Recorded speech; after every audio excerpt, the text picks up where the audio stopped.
Buenos días, estimados estudiantes. La clase de hoy, contenido 2.1.2, respiración celular, ciclo de Krebs, cadena transportadora de electrones. Esta vendría a ser la parte 2, ya que la parte 1 correspondía a fotosíntesis. Vamos a comenzar entonces. Lo primero que tenemos que saber es que la respiración tiene dos tipos. La primera es aerobia y la otra es anaerobia. En este caso nos estamos centrando en la respiración aerobia. La respiración aerobia entonces va a incluir un grupo de rutas metabólicas por las que las moléculas orgánicas van a ser oxidadas y se va a producir agua y dióxido de carbono, siendo el oxidante en este caso utilizado oxígeno molecular. Entonces quiere decir que es un oxígeno que son dos átomos de oxígeno para concluir una molécula. Las biomoléculas orgánicas entonces que se van a utilizar como combustibles van a ser los glúcidos, los lípidos y las proteínas.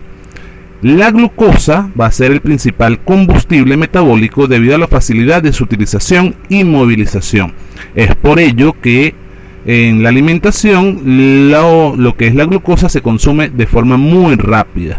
Lípidos y proteínas tardan un poco más en consumirse porque ellas tienen que utilizar otra ruta metabólica más larga. Además, el proceso de digestión mecánica que empieza por la masticación y luego los jugos gástricos, en este caso el ácido clorhídrico, lo hace más lento.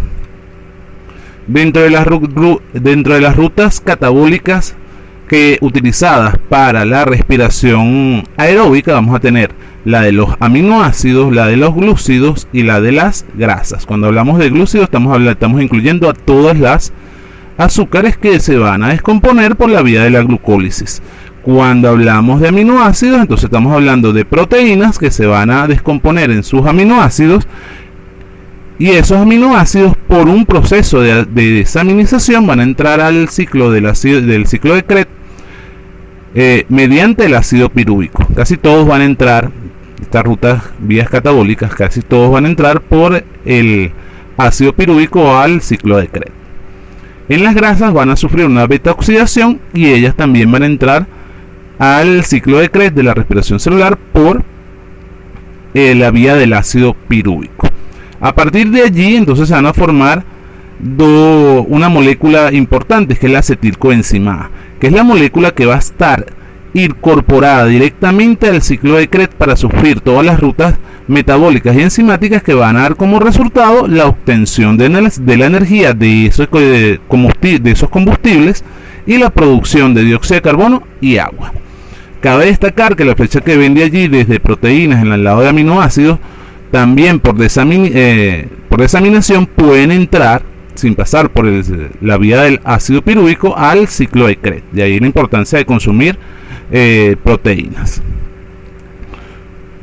Entonces la respiración celular va a tener tres grandes procesos como tal para obtener ATP. Recordemos que el ATP es la molécula energética por excelencia. En este caso, la primera vía va a ser la glucólisis. Vamos a estar hablando en este caso de la ruta catabólica de glúcidos. Entonces, esa azúcar que entra, esa glucosa que entra, se va a descomponer a piruvato para entrar al ciclo de Krebs, pero también allí va a haber un desprendimiento de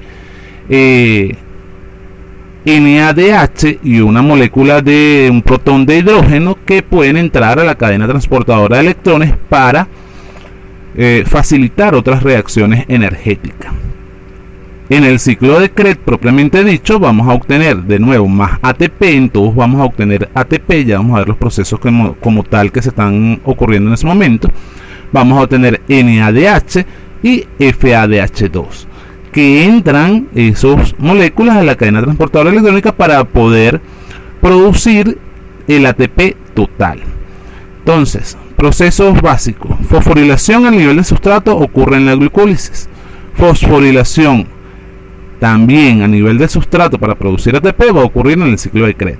Y finalmente va a ocurrir una fosforilación pero oxidativa en la cadena transportadora de electrones, es decir, van a haber electrones que van a estar entrando y esos electrones van a facilitar que moléculas de fósforo se unan a las moléculas del ADP para formar ATP. Tenemos allí dos grandes lanzaderas que serían las lanzaderas del malato aspartato, la cual va a producir 38 ATP, y las lanzaderas del glicerol fosfato, el cual va a producir 36 ATP. Si en una pregunta les llega a decir cuántos ATP se producen vía respiración celular, uno tiene que especificar que hay dos vías. Si es por la malato aspartato, 38 ATP, y si es la glicerol fosfato, 36 ATP. En todo caso, la idea general es saber que se producen de 36 a 38 moléculas de ATP por la respiración celular. En la respiración anaeróbica se van a producir o 2 moléculas de ATP o 8 moléculas de ATP. Eso como dato. De todas maneras, después hay una lámina que se va a hablar de la respiración anaeróbica. Estamos hablando propiamente de las propiedades del ATP. Para el catabolismo de los glúcidos, entonces, tenemos un proceso que ocurre en el citosol, el cual va a ser la glucólisis. Esa glucólisis va a producir ácido pirúvico. Vamos a pasar de una molécula de 6 carbonos a una molécula de 3 carbonos. Ella va a estar ocurriendo en el citosol. Luego, en la matriz mitocondrial como tal, vamos a tener el otro fenómeno, que es el de la formación de la acetilcoenzima A, donde se van a incorporar moléculas de acetilcoenzima A para producir dióxido de carbono y además también la consecuente producción de energía en forma de NADH. A partir de allí, entonces, después de esa oxidación que va a ocurrir en esa matriz mitocondrial, se entraría lo que se conoce como el ciclo de Krebs. Dentro de la glucólisis, entonces, para ser más específico, tenemos que ocurre en el citosol, que no necesita oxígeno, que su sustrato inicial es una molécula de un glúcido, en este caso estamos hablando de glucosa, que tiene 6 carbonos, y la molécula final va a ser 2 moléculas de piruvato, que se caracteriza por tener 3 átomos de carbono en la molécula. Entonces, la primera etapa va a ser la de la glucosa, la cual va a ser fosforilada y fragmentada, dando lugar a 2 moléculas de gliceraldehído 3-fosfato. En este proceso se consumen 2 moléculas de ATP. Debemos invertirlo para que posteriormente se puedan producir esas 36 o esas 38 moléculas de ATP como ganancia neta durante la glucólisis. La segunda etapa, entonces, 2 moléculas de ese gliceraldehído van a ser oxidadas por el NAD, otra molécula energética, y convertidas en piruvato. En total, de allí se van a obtener 4 moléculas de ATP. Abajo vemos las ecuaciones químicas que condensadas, porque tenemos aquí los nombres, no tenemos las fórmulas completas de todo lo que aparece, pero ahí tenemos la fórmula condensada de la reacción que está ocurriendo. El gliceraldehído 3-fosfato más el NAD más 4 moléculas de ADP más fósforo libre van a formar 2 piruvatos, 2 NADH, 4 ATP. Recordemos que el NADH también es una forma de producir energía. Entonces, paso a paso, durante esa primera etapa va a ocurrir la fosforilación, que simplemente es la inversión de una molécula de ATP que tenemos acá en este momento representada, en la cual esa fosforilación está actuando una molécula exoquinasa, va a hacer que se libere una molécula de fósforo, se una a la molécula de glucosa 6-fosfato, se produzca ADP. Esta es la inversión inicial. Luego tenemos, segundo paso, una isomerización de la glucosa 6-fosfato, donde la molécula de fósforo va a cambiar su posición, y al cambiar de posición te está formando un isómero, en este caso de glucosa 6-fosfato a fructosa 6-fosfato. Ay, me pasé. Siguiente paso, entonces tenemos la fosforilación de la fructosa 6-fosfato con un gasto de nuevo de una molécula de ATP. Actúa una fosfofructoquinasa, y esa fosfofructoquinasa va a hacer que se libere otra molécula de fósforo y se forme de nuevo ADP y un ion que no les había mencionado anteriormente, que es ese protón de la molécula de hidrógeno que va a estar libre disponible para la cadena transportadora de electrones. El cuarto y quinto paso van a incluir una excisión de la fructosa de 1,6-fosfato en 2 triosas, es decir, vamos a dividir la molécula en 2. Lo vemos el proceso acá. En este proceso se va a estar liberando cierta cantidad de energía. Lo vamos a ver más adelante. Los nombres y procesos son importantes. Cuando tenemos en este caso visto las enzimas que están trabajando, en este caso para la glucólisis, estamos hablando de que está ocurriendo una cascada enzimática, y tiene sentido con lo que veníamos hablando en las clases anteriores sobre las enzimas, ya que ellas van a regular todos los procesos de anabolismo y catabolismo. Para la glucosa, entonces, enzimas que están trabajando en la descomposición de las moléculas de glucosa, una hexoquinasa, una fosfofructoquinasa, una fosfoglucosa isomerasa y una aldolasa. Una de las preguntas que tenían en su cuestionario era saber cuáles eran las cascadas enzimáticas cuando se consumía un sándwich. Aquí tenemos parte. Para el pan, que básicamente está hecho de carbohidratos, vamos a hablar de que él es un glúcido, y ese glúcido van a actuar todas estas enzimas solo para el pan. Cabe destacar que ahorita estamos hablando solo de la glucólisis. Queda de parte de ustedes investigar la vía catabólica y las enzimas que están presentes para proteínas, en este caso aminoácidos, según lo que vimos son las vías catabólicas, y para los glúcidos, para los lípidos, las grasas. El sexto paso, entonces tenemos una oxidación fosforilación del gliceraldehído 3-fosfato, en la cual vamos a utilizar un fosfato inorgánico, el consumo de fósforo, y él va a producir NADH, que es otra molécula energética. Además se va a incorporar, o se va a mover, mejor dicho, el fósforo de posición en la cadena. Ese movimiento, esa ruptura y formación de enlaces es la que está liberando la energía necesaria para que pueda ocurrir la reacción. En el séptimo paso tenemos desfosforilación del ácido 1,3 bisfosfoglicérido, formándose ya como tal la molécula de ATP. Todas las moléculas, a retroceder un momento, cuando hay rompimientos de enlace estamos formando energía, o estamos dando los precursores para tener la energía necesaria para que se pueda formar posteriormente un nuevo enlace, que sería la unión de un fósforo, de una molécula de fósforo a la molécula de ATP para formar ese ATP. Siguiente paso, una isomerización, formación de isómeros. Lo que hace es el cambio de posición de las moléculas, en este caso específico de fósforo, dentro de ese compuesto, y esa ruptura y formación de enlace nos está dando de nuevo energía que podemos utilizar en el siguiente proceso. ¿Cuál va a ser el siguiente proceso? El siguiente proceso lo encontramos en la formación de un doble enlace. Ese doble enlace está mediado por la acción de la enolasa, otra enzima, en la cual va a cambiar el ácido 2-fosfoglicérico a fosfoenol pirúvico, y el paso 10 vamos a tener la desfosforilación del ácido fosfoenol pirúvico, obteniendo como tal una molécula de ATP. Entonces fíjense, para el azúcar tenemos todas las enzimas anteriores, moléculas de carbohidratos, más una deshidrogenasa en el glicerol fosfato, una fosfogliceratoquinasa, una fosfoglicerasomutasa, una enolasa y una piruvatoquinasa. Si usted en su prueba le aparece de la cascada enzimática de el azúcar o de los carbohidratos, usted tiene que mencionar todas y cada una de esas enzimas que van a ayudar en la transformación de esa molécula de carbohidrato en energía en forma de ATP.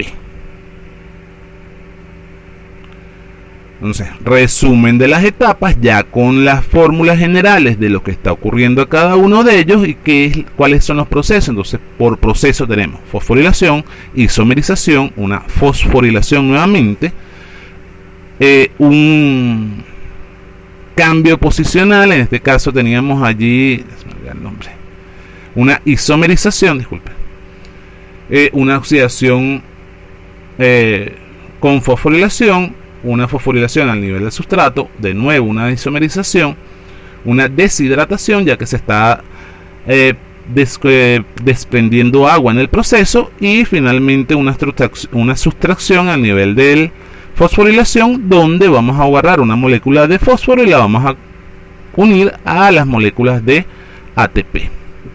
Entonces, en resumen, la glucólisis va a ser el conjunto de reacciones que convierten la glucosa en ácido pirúvico en el citosol. Se va a liberar ATP, vamos a obtener de allí un poder reductor. Ese poder reductor se va a traducir en que vamos a obtener también metabolitos de piruvato, que el balance energético, vamos a tener entonces por cada glucosa añadida, más las moléculas de ATP, más 2 moléculas de fósforo, más moléculas de ADP, van a producir piruvato, 2 moléculas de ATP, 2 moléculas de NADH, 2 protones de hidrógeno y peróxido de hidrógeno, y 2 moléculas, disculpen, de agua. Entonces, el ATP se va a obtener por fosforilación a nivel del sustrato. Resumen de lo que ocurre en los glúcidos, de lo que estamos hablando anteriormente. Para entrar entonces, eso era a nivel de la fosforilación. Ahora, para entrar al ciclo de Krebs, que es el ciclo en el cual realmente va a ocurrir el proceso de respiración celular, aquí, una vez que tenemos el piruvato en el citosol, entra al ciclo de Krebs mediante la formación de esa acetilcoenzima A, y va a sufrir un conjunto de reacciones que van a llevar a la oxidación del piruvato hasta obtener dióxido de carbono y agua, y la posterior generación de ATP. Entonces, pasos previos para que pueda ocurrir el ciclo de Krebs. Tiene que haber piruvato en el interior de la matriz mitocondrial, ese azúcar descompuesta, hubo la proteína que ya se descompuso y se transformó en piruvato, acetilcoenzima A, la grasa que ya se descompuso y se transformó en piruvato, acetilcoenzima A. Esta debe entrar a través de la membrana. La membrana mitocondrial interna va a ser selectiva, en ella va a dejar que pase el ADP y el ATP, además del ácido pirúvico. Se van a formar moléculas de NADH y protones de hidrógeno que van a dar, que se dieron realmente por ese proceso de descomposición de la glucosa, para poder dar como resultado la formación de esa acetilcoenzima A que le estábamos mencionando anteriormente. Vemos entonces la fórmula de la oxidación del ácido pirúvico a acetilcoenzima A.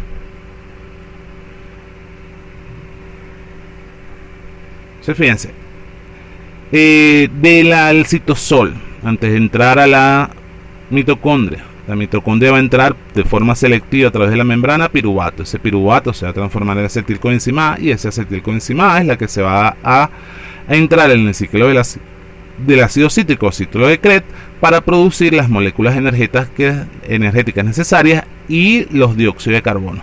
Cabe destacar que aquí se van a ir incorporando las moléculas de oxígeno necesarias para poder realizar este proceso.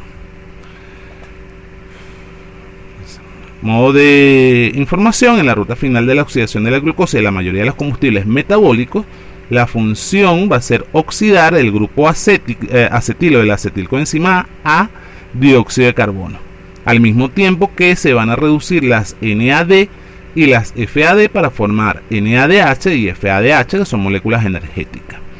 Dentro entonces, polisacáridos y monosacáridos van a formar esa glucosa se va a descomponer en ácido pirúvico. En ese ácido pirúvico vamos a tener que transformarlo de alguna manera en acetilcoenzima A para que pueda entrar el ciclo de Krebs y se pueda dar la respiración.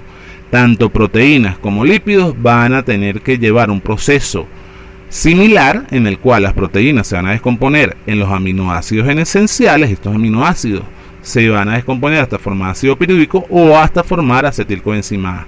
Cabe destacar que en el caso de las proteínas hay pasos previos, o se pueden saltar algunos pasos. En este caso, una proteína puede pasar directo a acetilcoenzima A y entrar al ciclo de Krebs, o sea, puedo utilizar esa energía más rápidamente. Ahí la importancia de comer proteínas. En el caso de los lípidos, el paso, las cadenas son más grandes, ya que los lípidos se deben transformar en glicerina y esa glicerina pasar al ácido a formar ácido pirúvico o a formar ácidos grasos que van a formar acetilcoenzima A. En todo caso tenemos varias rutas catabólicas, varias vías catabólicas de las cuales están participando. El ciclo de Krebs como tal, entonces, podemos obtener lo siguiente, en que en cada vuelta del ciclo, cada vez que el ciclo se completa, va a entrar un grupo acetilo, el cual está compuesto por 2 átomos de carbono, que va a ser oxidado a dióxido de carbono. Se van a reducir 3 moléculas de del NAD+, y FAD, y se va a formar una molécula de glicerol trifosfato. Ese glicerol trifosfato es el que va a permitir que toda la cadena, va a permitir que se pueda formar posteriormente el ATP. Resumen general del ciclo de Krebs. Entonces tenemos varias cosas que considerar. Cabe destacar que esta lámina la tienen ustedes para poder agrandarla en su casa con calma. No solamente está en el video, en la aula la pueden descargar. En este caso la vamos a mencionar rápidamente. Tenemos mecanismos entonces del ciclo de Krebs. Tenemos un mecanismo de condensación de la acetilcoenzima A con el ácido oxalacético para formar ácido cítrico. Por eso le llamamos el ciclo del ácido cítrico al ciclo de Krebs. Y en este proceso se va a recuperar una coenzima sulfurada. La transformación, el segundo paso, la transformación del ácido cítrico en un isómero, que va a ser el ácido isocítrico.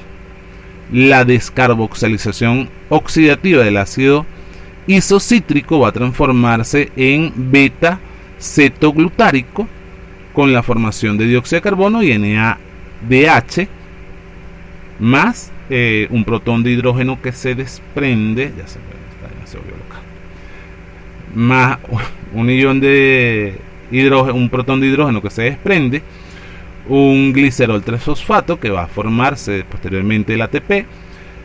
El beta cetoglutárido se va a transformar en ácido succínico.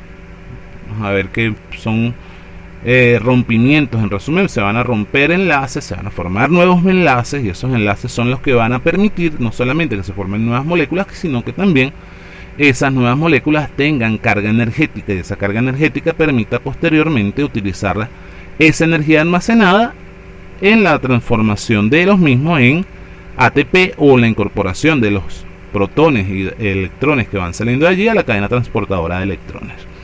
En el paso 5 tenemos la oxidación del ácido succínico al ácido fumárico.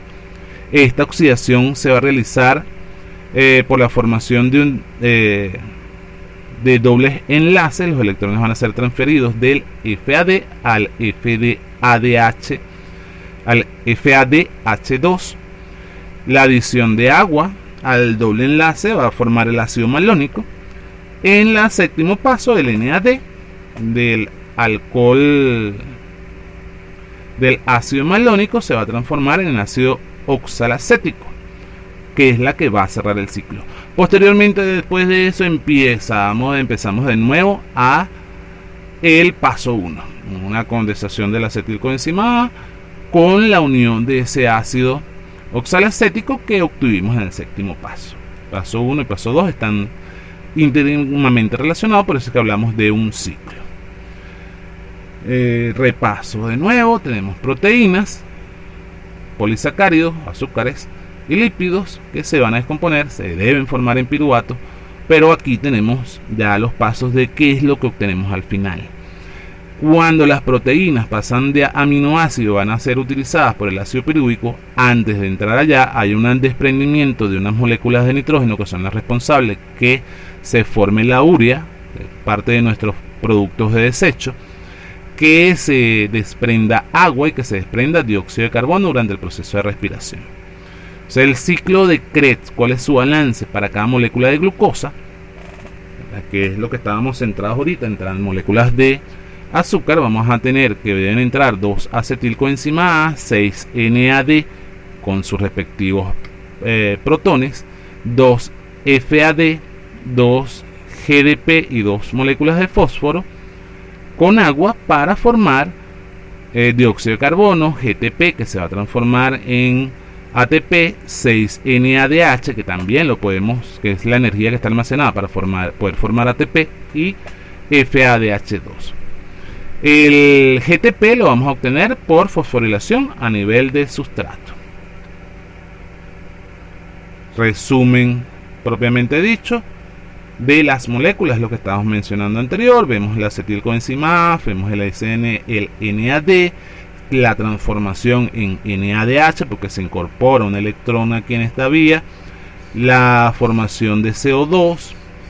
Luego el ciclo de Krebs, lo que tenemos para este lado es cadena transportadora de electrones.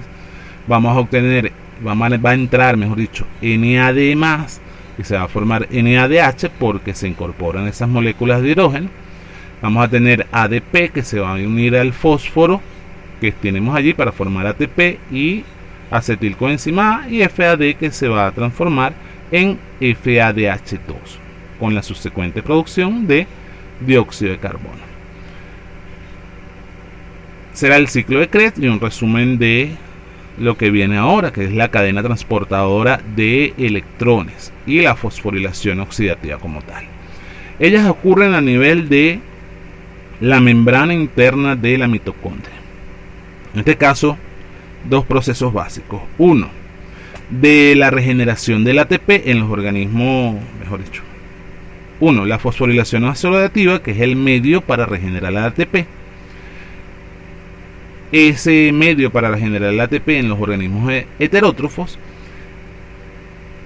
el ATP se va a generar entonces a partir de moléculas de ADP y fósforo mediante un proceso acoplado de transporte de electrones. Ese proceso acoplado de transporte de electrones van a hacer que se pueda utilizar las moléculas de NADH y FADH hasta el oxígeno a través de esa cadena transportadora de electrones, y se pueda entonces formar el dióxido de carbono y el agua, pero con la subsiguiente utilización del oxígeno.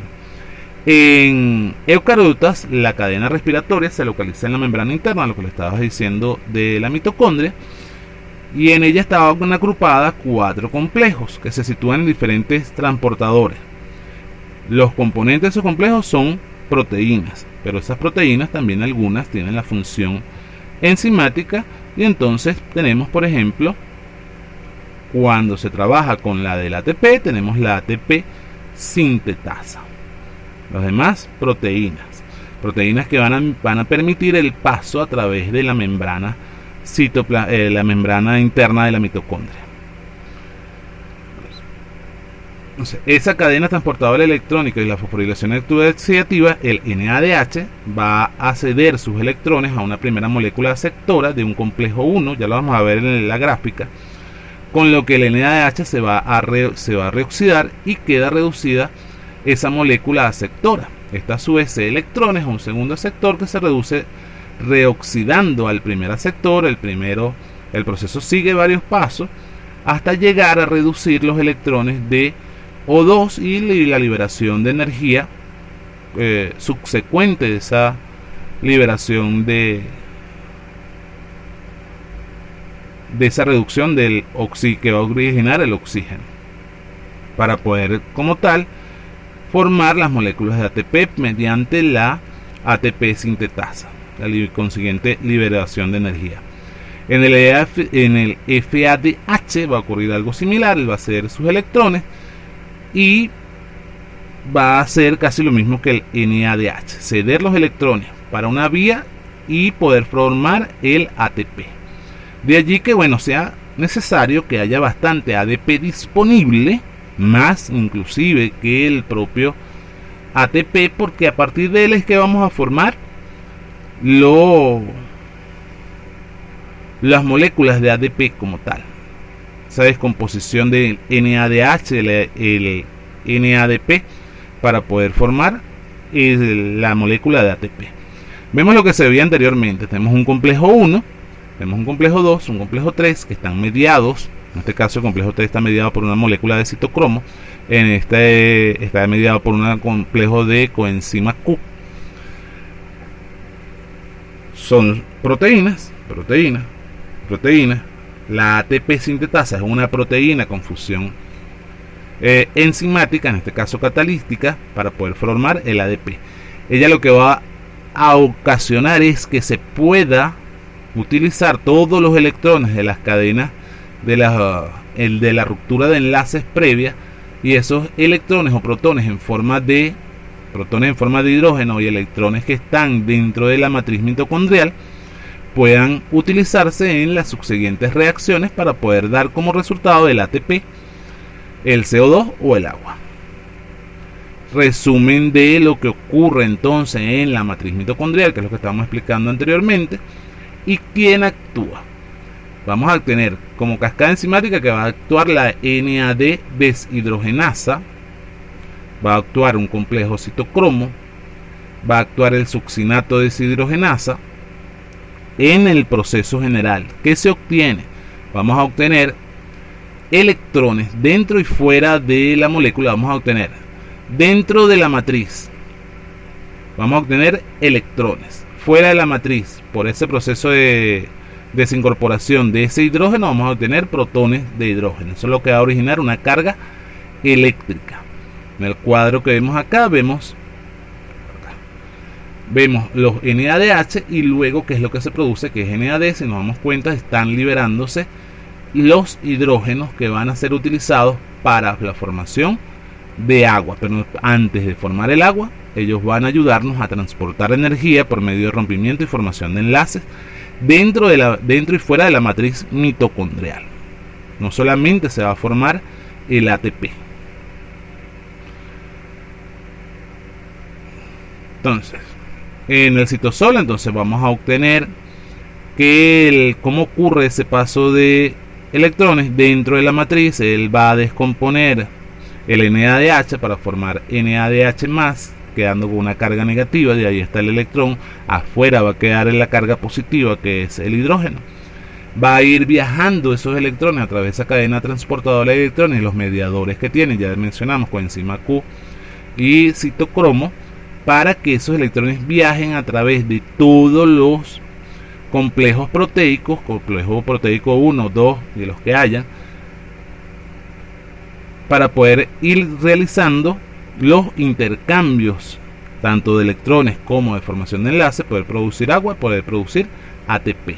El ATP va a quedar solamente y estrictamente para la ATP sintetasa, la cual tiene un complejo inmóvil, una parte que no es móvil, está pegada a la membrana, y una parte móvil que es la que va a hacer el intercambio de electrones o de protones para poder unir y formar el ATP.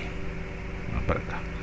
Ese mecanismo general de la fosforilación lo vemos acá. Tenemos la parte interna de la membrana, que es lo que se está propiamente moviendo en esa cadena transportadora de electrones. Son los electrones, pero los electrones mediados por la diferencia eléctrica del interior de la membrana y la parte externa de esa membrana mitocondrial.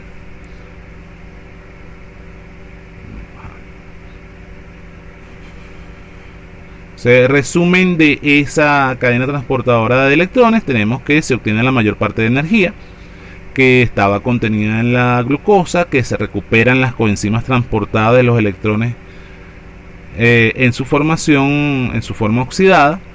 También entonces como balance tenemos que se van a obtener 3 moléculas de ATP por cada NAD y 2 moléculas de ATP por cada FADH2, que son los que finalmente van a dar la energía. Fíjense que cada molécula de NADH, cada molécula de FAD vale más que una molécula de ATP, porque tiene mayor número de enlaces, mayor carga eléctrica. Entonces, para resumir ya al final, ¿cuál es la ganancia energética del proceso de la glucólisis? Ya sabemos que falta los procesos tanto para proteínas como para lípidos, que quedó en parte para que lo investiguen ustedes en una futura discusión.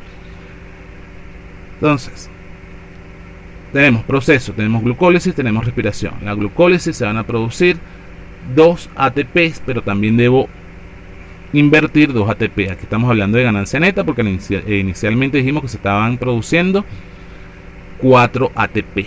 A eso le restamos 2 y nos quedaron de ganancia neta 2 ATP. Pero no solamente en la glucólisis, también se va a formar NADH, que ya dijimos que el NADH, cada NADH vale 3 ATP, entonces vamos a obtener 6 ATP. Pero eso va a ser más adelante. En la respiración vamos a obtener ácido pirúvico y ácido acético, los cuales van en el proceso, se van a formar 2NADH. En este caso serían, si cada NH vale 3, se van a formar 2, tenemos 6 moléculas de ATP. En el ciclo de Krebs vamos a obtener 2 moléculas de ATP de forma casi directa. Tenemos NADH, que sería la forma indirecta de obtener el ATP, estaría almacenado. Vamos a tener 9 moléculas de esas, por lo tanto vamos a tener 18 ATP. Y en el FAD vamos a tener 4 ATP, dando un total de ganancia para esta lanzadera de 38 ATP. Esa ha sido toda la clase de hoy para la parte de respiración, quedando la tarea entonces de investigar rutas catabólicas y anabólicas para proteínas y lípidos. Casi lo mismo, si según se dieron cuenta, porque casi todo va a entrar a la vía de la acetilcoenzima A, pero eso tiene unas ganancias energéticas distintas y eso hay que investigarlo. Lo único que nos quedaría para su examen de fotosíntesis y respiración es lo referente a concretar las propiedades del ATP y en dónde está él participando en esas reacciones. Feliz día.